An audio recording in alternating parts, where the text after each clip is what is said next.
Salve, povo bonito! Tudo bem com vocês? Na expectativa que sim, nós estamos aqui para dar continuidade às nossas discussões sobre esse assunto maravilhoso. Não, na verdade não, né?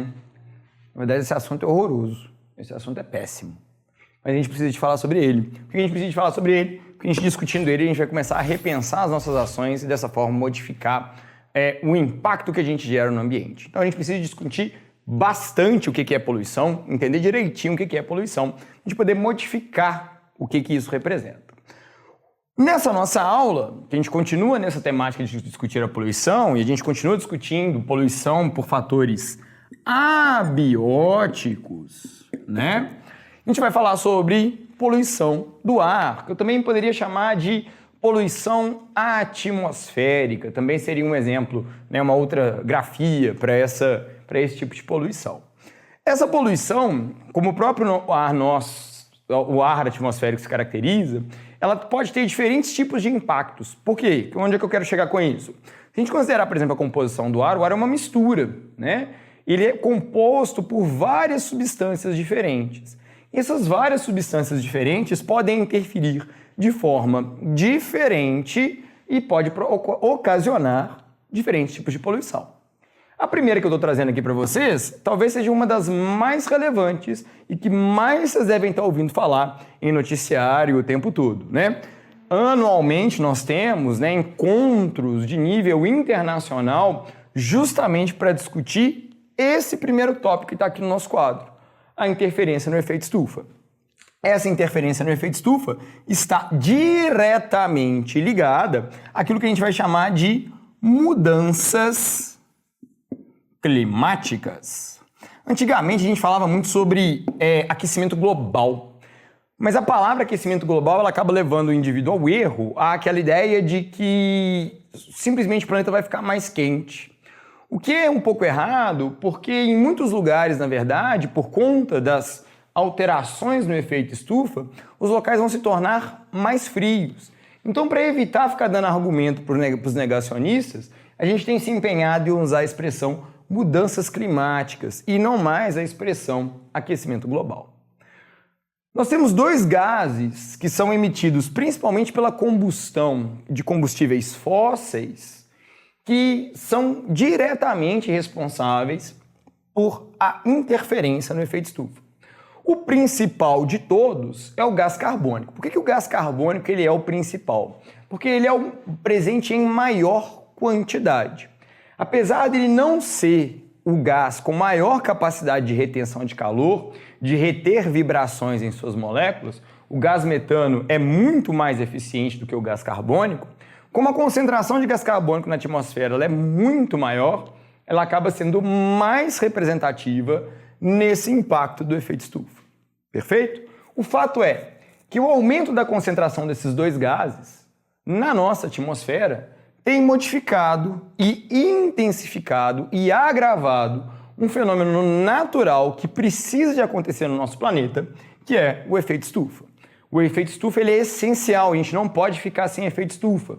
Ele garante a manutenção de uma certa estabilidade na temperatura, na superfície do planeta Terra. Só para ilustrar o que eu estou querendo dizer, a superfície da Lua, que astrologicamente se encontra no mesmo lugar que a Terra, tem como temperatura média menos 18 graus. Por que a temperatura lá média é tão baixa assim? Durante o dia chega a bater mais de 150, durante a noite chega a bater mais de menos 180.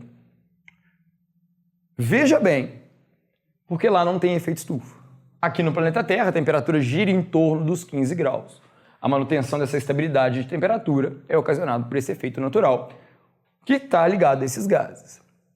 Como a concentração desses gases está aumentando, qual é o principal fator que tem levado ao aumento desses gases?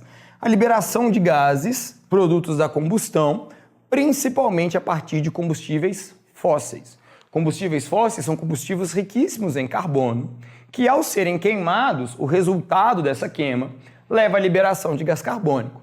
Este gás carbônico e gás metano também, né, não podemos esquecer, passam a somar a composição da nossa atmosfera, tornando o efeito estufa mais eficiente, levando às mudanças climáticas.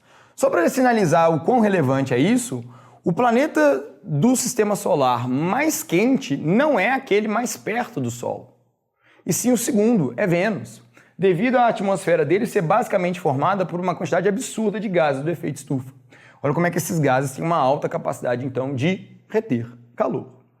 Esse é o tipo de problema que vocês mais irão escutar no que diz respeito à poluição atmosférica. Não quer dizer, no entanto, que esteja restrito somente a isso. Nós temos também problemas respiratórios associados à poluição atmosférica, como, por exemplo, monóxido de carbono, ozônio e PAM. São outros tipos de gases que nós podemos encontrar na atmosfera que vão levar, no nosso caso, pensando em nós seres humanos, a problemas respiratórios. O monóxido de carbono, produto da combustão incompleta de certos gases, de certos combustíveis, leva à nossa morte devido à formação da carboxihemoglobina, que é um tipo de hemoglobina, ou melhor, não é um tipo de hemoglobina, é a hemoglobina ligada ao monóxido de carbono, onde essas ligações são muito fortes, e ele não consegue romper mais estas ligações, desta forma tornando aquela molécula de hemoglobina inútil, podendo levar o indivíduo a óbito. Além disso, o ozônio e o PAM são exemplos de gases que, quando estão em contato direto com o ser humano, causam irritação e desconforto respiratório. Só que o problema desses dois gases não se restringe apenas a nós seres humanos. Eles também interferem na biologia das plantas. Eles também interferem na forma como as plantas reagem. Esses dois gases, o PAM e o ozônio, quando em contato direto com as plantas, levam à perda das folhas e à morte dos vegetais. O ozônio ele tem a propriedade de forçar a planta a queimar mais glicose, facilitando assim que o organismo morra, tá certo?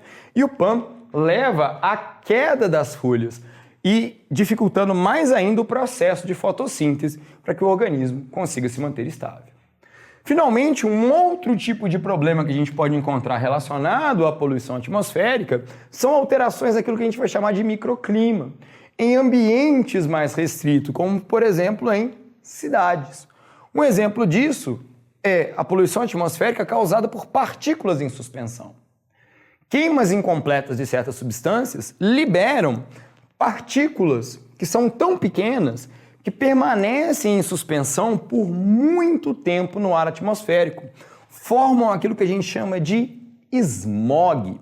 Smog é um termo em inglês que seria a junção do termo fog com smoke, fumaça como se fosse neblina. Muito fácil de observar essa presença de smog se na sua cidade, principalmente em períodos mais secos, quando você olha para a linha do horizonte, você percebe a presença de uma espécie de nuvem marrom sobre a cidade. Isso é o smog. E qual que é a consequência disso? Aquilo que a gente chama de inversão térmica.